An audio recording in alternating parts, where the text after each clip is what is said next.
my ducks, it's Simon here. Welcome back to the Hermit's Cave. So just a quick video today.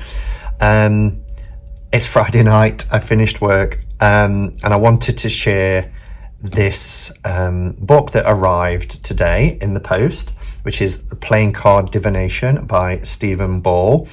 And it's a really neat little divination system that has been devised to work with playing cards. Now, I have used playing cards for divination in a very rudimentary way, you know, in using basics of numerology, such as you know, 3 of hearts. Hearts, of course, being cups, means growth, and growth on an emotional level, for example.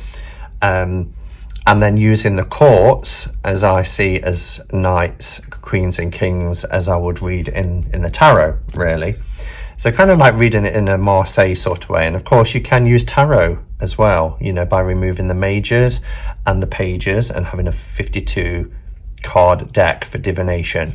And there are lots of tarot cards out there, like Tarot of Loka or Brut by Usi, and that use pips, playing card pips. So, and of course we've got things like Playing Marseille now, haven't we? And the Divine and Play that's coming out on Kickstarter, which uses an RWF system combined with playing cards. But Stephen Ball isn't somebody who's new to me, and you might remember a video that I did. In fact, a few people in the community have talked about his first divination book, which is Elemental Divination, a Dice Oracle. And I really enjoyed working with this, and I did get my own little set of dice to work with, and using different colours to help you know the positions. And I really enjoyed that. And I love anything divination anyway, you know. You've seen me work with dominoes and dice and everything else. But this system has been devised by Stephen Ball. Let's move them out of the way. And I'll just read the back because I really think it's quite neat what he's come up with. So, develop your own path of wisdom with the simple deck of cards. Turn a standard deck of playing cards into a colourful divinatory system filled with inspiration, adventure, insight and advice. In playing card divination, each card from ace through to king represents a mythic role. So hunter, lover, healer, etc. And each of the 4 suits given an action for that role: promise, gambit, folly, or triumph. So just jumping ahead, the first card that I pulled was a hermit, because the 8s are hermits. Hermit's promise being spades, hermit's gambit being diamonds, and I got the spade, which is the hermit's folly. And you get a lovely story, and it is a storybook, a couple of pages of story, and then the divinatory meaning. So it's really cool for that sense. This brings a unique meaning to every combination. For example, the 3 of hearts becomes healer's triumph, representing gratitude, recognition, and teamwork. For each card, author Stephen Ball provides a brief imaginative story that helps you understand and remember the meaning. That's what I love about it, the story that comes first. And I do learn from stories and parables, and I think, you know, I've never really got out that childhood phase of fairy tales having, you know, quite profound meanings. And we all remember our fairy tales from childhood, right? You will also discover examples of reading with 1 card, 2 cards, and 5 cards, as well as tips for interpreting unexpected combinations. This approach to reading playing cards is fresh and updated for today's reader. Whether you want to read for yourself and for your friends or for clients, this book shows how to discover new perspectives that will support positive transformations. It talks about, he is the author of the Elemental Divination, the Dice Oracle. So it's quite a small, compact book. It's exactly the same size as his original. Llewellyn published both. So they're both by Llewellyn, and as you can see, they fit perfectly together on a bookcase.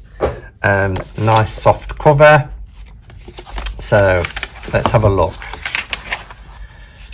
So we get a little bit about Stephen Ball, his other book, The Dice Oracle, as I mentioned, which was 2 years ago now. That's gone quick. So in chapter 1, we get a history and new ideas. So it talks about the structure, and he does say you can use tarot if you want. You know, if you don't have playing cards, you can remove the page and the majors. But he does advocate really working with and you can get playing cards so cheap. He talks about the attributes of the characters, the gambit, folly, and roles within cards. An important note on gender, I did have a look at that. He was saying, you know, if you pull a queen, it doesn't mean that the queen is female or male or without gender. You know, it's the attributes. And the same with kings, etc. And the roles, because there is a smith, you know, which is the kind of like the blacksmith, and they are, you know, for people of male, female, and other. So he talks about that. A journey through the roles, how to buy your own deck, which basically just says a cheap playing cards will do, and then how to read with one or multiple cards. So you get the introduction, and he basically says playing cards have been loved by people from all over the world for centuries and have been used in divination for most of that time. Cards for playing games were known in Europe by 1375, and the first English packs were made around 1450, which is what, just a decade after the first known tarot. They are usually associated today with the glamour and risk of poker or spy playing in a luxurious casino, but there's also a long tradition where exactly the same playing cards were used to tell fortunes. And he says about how he loves creating new divination systems, and that's basically what he's done here.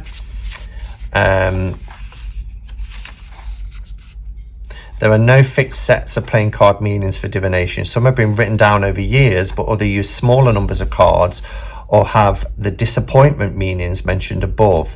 And this is quite interesting. More importantly, there is no history of everyone using a few fixed ideas anyway. Playing cards have always been invented and reinvented. For example, 200 years ago, the King of Clubs represented an evil man until Millie Normand, one of the most famous card readers whose name was later applied to an entire deck, thought the King of Clubs was a generous and helpful man instead. And many authors today will use their own styles, so it's important to note that. So here's the characters. So the aces are the hunter. Now remember, that's going to break down between the 4 suits. 2 is the lover, 3 is the healer, 4 is the smith, 5 is the warrior. Remember, these are genderless as well. 6 is the singer, 7 is the noble, 8 is the hermit, 9 the dancer, 10 the magician, Jack is the trickster, Queen is the lady, and King is the sovereign.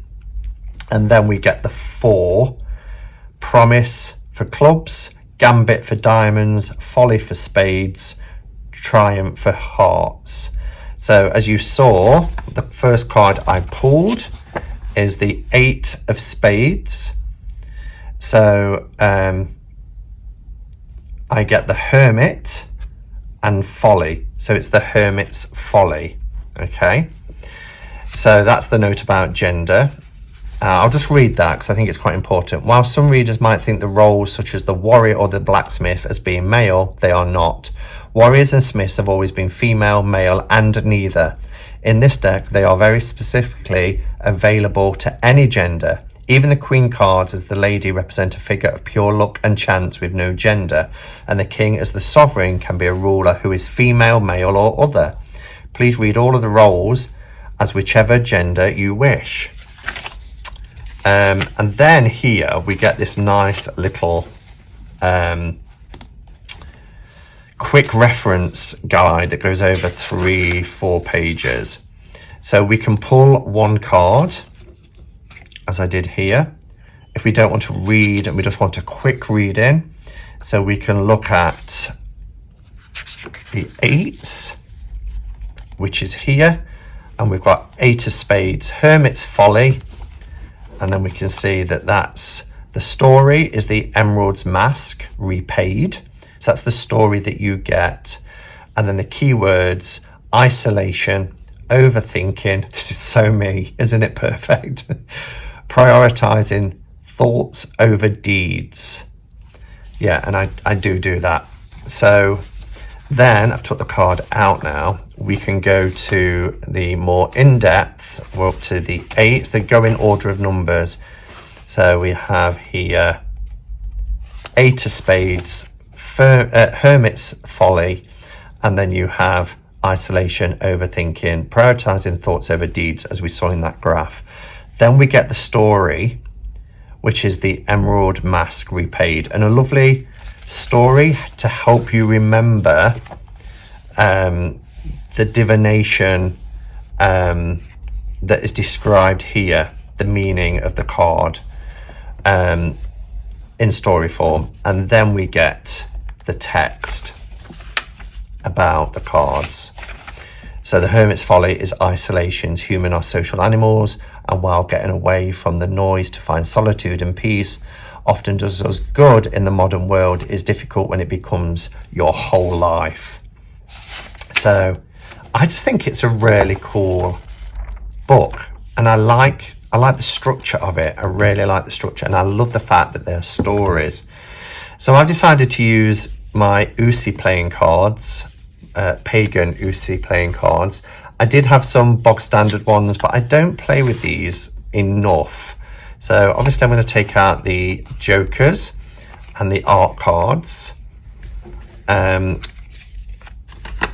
put them back there, because these are very traditional as well as being wonderful quality. You can see here they're beautiful linen finish.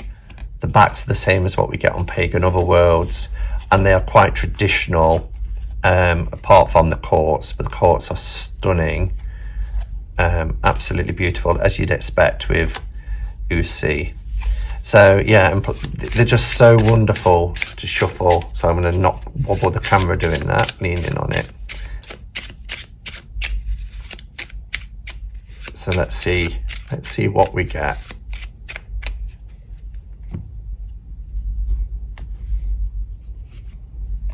I had a feeling it was going to be a court. So we've got the Queen of Clubs. So Queen of Clubs is Lady Promise, and the story is Agnetha and the Firefly, and this is about temptation, excitement, and future possibilities. And then of course we can go to the book to read the story and the divinatory meaning. Let's just have a look at the back here, because I've not looked. It's actually got the index at the back. So index cards by suit. So that one was the Queen of Clubs. So we just go to our Queen. Where is it? Queen of Clubs. Got Queen of Spades there. Queen of Diamonds. Queen of Clubs, Lady's Promise, and it tells you it can be found on page 237. What's this one? So it's nice how it's set out in different ways, indexed by number. So that's cool. So yeah, I'm really impressed, and I can't wait to play with this and you know, exploring a different kind of divination system for working with regular playing cards. It's not an expensive book. It was $15.99 US. I think I paid about £16-17, but when you can just grab a playing card, it's cheaper than a deck, and it's something fun to explore. So yeah, I thought I would just share that with you. What else? Anything else to mention? I don't think so. I have had a deck arrive that I need to do a walkthrough, and that will probably happen Sunday. So have a great weekend, everybody, and until next time, go in peace. Namaste and blessed be.